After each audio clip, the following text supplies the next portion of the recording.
Hello friends, स्वागत है आप सभी का आपके यूट्यूब चैनल राही कसर पर। मैं अरशद अली आज आप लोगों को बताने जा रहा हूँ क्लास 9 का चैप्टर फर्स्ट संख्या पद्धति नंबर सिस्टम। किसी भी सब्जेक्ट को पढ़ें उससे पहले उसका बेसिक कॉन्सेप्ट होना बहुत ज़रूरी है। चाहे कोई सा भी चैप्टर हो, अगर हमको उसका बेसिक कॉन्सेप्ट नहीं है तो फिर दिक्कत हो जाती है इनको चैप्टर को समझने में। तो आइए सबसे पहले क्लास 9 का चैप्टर फर्स्ट का संख्या पद्धति का बेसिक समझते हैं हम लोग। क्या है संख्या पद्धति? Number system. नंबर में आते हैं बहुत से, जैसे प्राकृतिक संख्या जिसे बोलते हैं नेचुरल नंबर। वह संख्या जो एक से शुरू होकर के अनंत तक जाती है उसे क्या बोलते हैं हम लोग? प्राकृतिक संख्या। वह संख्या जो एक से शुरू होकर के अनंत तक जाती है उसे क्या बोलते हैं? प्राकृतिक संख्या। दूसरा है पूर्ण संख्या। वह संख्या जो शून्य से शुरू होकर के अनंत तक जाती है उसे क्या बोलते हैं? पूर्ण संख्या। फॉर एग्जाम्पल 0, 1, 2, 3, 4 ऐसे करके etc। पूर्ण संख्या, पूर्णांक संख्या, वो सभी वो पूर्ण संख्या तथा ऋणात्मक संख्या के साथ मिलकर पूर्णांक बनाती है। सभी पूर्ण संख्या तथा ऋणात्मक संख्या 0 के साथ मिलकर पूर्णांक बनाती है। जैसे इसका एग्जांपल आप देख सकते हैं 0, 1, 2, 3 इस तरह करके जितना आप जा सकते हैं अनंत तक है।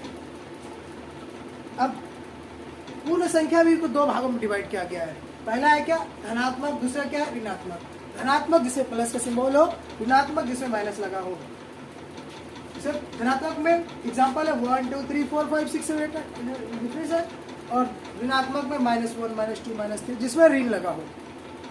उसके बाद आता है आपका भाज्य संख्या।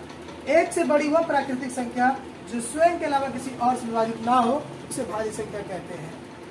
अभाज्य संख्या, अभी हम पढ़े भाज्य संख्या, अब पढ़ते अभाज्य संख्या। एक से बड़ी वह प्राकृतिक संख्या जो स्वयं के अलावा किसी और से विभाजित ना हो। जैसे कि हम देख सकते हैं 2 सिर्फ वो खुद से 2 से कटेगा, 3 से नहीं, दूसरे से नहीं कर सकते। 3, 5, 7, 11, 13 ऐसे और से एग्जाम्पल है जो वो स्वयं के अलावा किसी और से ना कटे उसे क्या बोलते हैं हम लोग? अभाज्य संख्या। उसके बाद आता है परिमेय संख्या। ऐसी संख्या जिन्हें P/Q, ऐसी संख्या जिन्हें ये P/Q के रूप में लिखा जा सकता है, जहाँ P Q पूर्णांक है और P बराबर Q वैल्यूज है। फॉर एग्जाम्पल के लिए हम लोग लेते हैं 1, 2, 3, 4 भी लेते हैं, तो देखिए 2/2 लेते हैं तो ये दोनों कट जाता है तो एक बचता है। जिससे इधर भी लिया 4/2, तो अगर 2 से कटता है तो ये सिर्फ 2 ही बचता है। अब इसके आगे देखते हैं हम लोग, ये हो गया परिमेय संख्या। अब वो परिमेय संख्या किसे बोलते हैं इसके आगे हम लोग अभी हम पढ़े परिमेय संख्या, आप पढ़ते हो परिमेय संख्या। ऐसी संख्या जिन्हें P/Q के रूप में लिखा जा सकता है जहां P Q का पूर्णांक है तब P बराबर Q वो नहीं है। फॉर एग्जाम्पल इसका हम ले सकते हैं √2, √3, √5। अब वास्तविक संख्या, परिमेय व अपरिमेय संख्या मिलकर वास्तविक संख्या कहलाती है। परिमेय और अपरिमेय मिलकर क्या कहलाती है? वास्तविक संख्या कहलाती है। अब इसके आगे हम लोग देखेंगे घातांक। देखते हैं घातांक का नियम। घातांक का नियम, इसका नियम समझना बहुत आसान है, कोई खास नहीं है, इसमें टेंशन लेने की जरूरत नहीं है। बहुत इसी तरीके से हमको आप समझाएंगे। जैसे a पे पावर m दिया गया, a पे पावर m दिया गया, तो इसके इस सिचुएशन में क्या होता है? दोनों का पावर जुड़ जाता है, a पे पावर m प्लस n हो जाता है।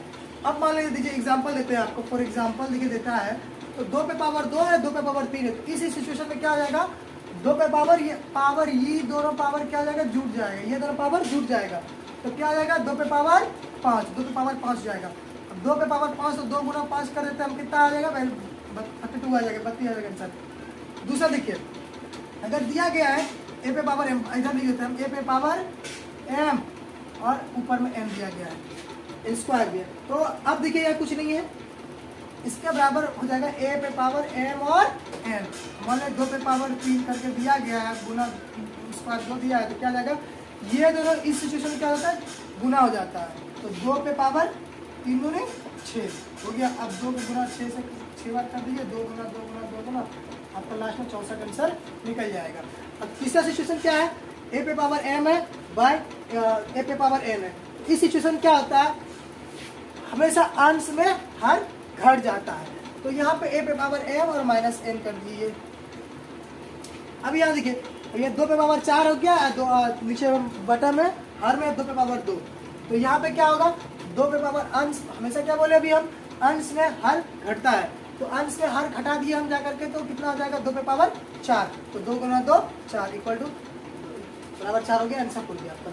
चलिए आप तीसरा नंबर डी में देते, ए पे पावर m दिया, बी पे पावर m दिया। तो अभी इस सिचुएशन में क्या होता है, इस सिचुएशन में ये दोनों आपस में मल्टीप्लाई हो जाते हैं और ये दोनों पैरेलल में एक साथ आ जाते हैं, क्योंकि दोनों मल्टीप्लाई हो जाते हैं। तो एक ही हो गया, ए पर बी, तो 2 पे पावर 3 है और 3 पे पावर 2 है, तो क्या हो जाएगा, अब ये दोनों आपस में क्या होगी, हम बताएं आपको, ये दोनों आपस में गुना हो जाएंगे और ये दोनों जुड़ जाएगा। तो क्या हो गया, 3 दूनी 6, 6 पे पावर 2, 6 गुना 6 36। Answer complete. ऐसा पूर्ण विश्वास है कि आपको बहुत अच्छे से समझ में आया होगा, क्योंकि ये मेरा फर्स्ट वीडियो था। क्योंकि ऐसे पढ़ाना और कैमरे के सामने पढ़ाना ज़मीन आसमान का फ़र्क हो जाता है शायद मेरे लिए, इसलिए ये मेरा फर्स्ट वीडियो। चाहे जैसा भी लगा हो, कृपया लाइक कमेंट शेयर जरूर करें।